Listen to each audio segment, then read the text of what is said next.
hate stupid people. In my little corner of the world, there are a lot less stupid people and a lot more forced organ donors. Because of the widespread, highly contagious stupid epidemic, when I leave my house to forage for food and new games, I usually get a sunburn going to and from where I'm driving in the car. Or my skin is just that red from the highly dilated blood vessels going off in the milk stop that just cut me off in traffic.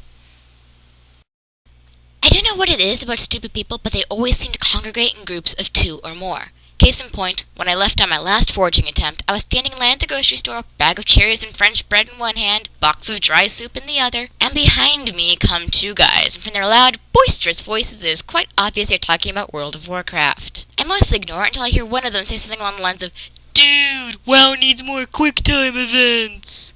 When I hear the other person actually agree with him, squelching the instinctual urge to do Darwinian evolution a favor, I turn and politely say, "No! World of fucking Warcraft does not need more QuickTime events! If you feel the need to spam X to not die, bind the bubble to your X key, you fucking rat paladin!" After the initial look of shock faded away, his immediate question was, "How did you know I was a rat pally?"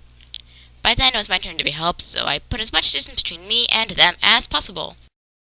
And right about now is when half the light bulbs in the audience ping on and think, hey, if she hates stupid people so much, then why the bloody hell is she playing an MMO? Especially one like World of Warcraft, which since it has become overly commercialized at the end of Burning Crusade, has an overabundance of stupid people. Well, the answer to that is a very long ignore list and distinct avoidance of such stupid people, which is mostly done by getting into a rating guild worth its salt, as the admittance process usually gets rid of about half the idiots who feel they are far too good and special to bother filling out an application. Most of the others are picked off by the glaring flaws in their applications through either borked specs or gearing problems, my personal favorite being the 11-18-42 hunter stacking spell power, gemming spell pen, and claiming his spec to be holy.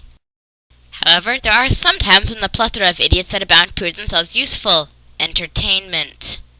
Nothing says fun time like endless whispers from gold beggars and the tricks you can play on them. There's the questionnaire game where you say something like, "Okay, I'll give you some gold, but first you have to answer this question. What's the rotation for a survival hunter?" And laugh when they give any answer, but there is no rotation. It's a shot priority. Another personal favorite is one I like to call Catch Me If You Can, where you tell them you'll give them some gold, but they have to find you in a zone of your choosing and open trade first. I like to wait behind Corazon.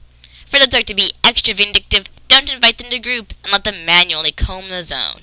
There's also a fetch where you have to go get something from one of the zones, like, say, 20 wolf fangs or something, and when they come back, you pay them vendor price for them. And they said hard work never pays off.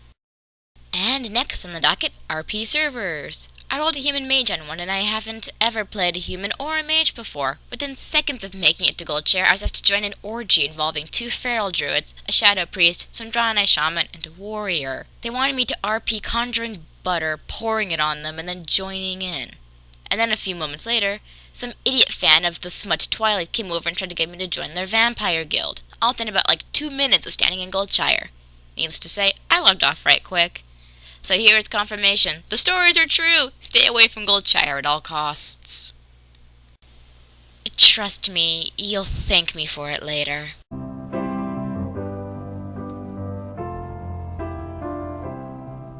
When I find myself in times of trouble, Mother Mary comes to me, speaking words of wisdom, let it be.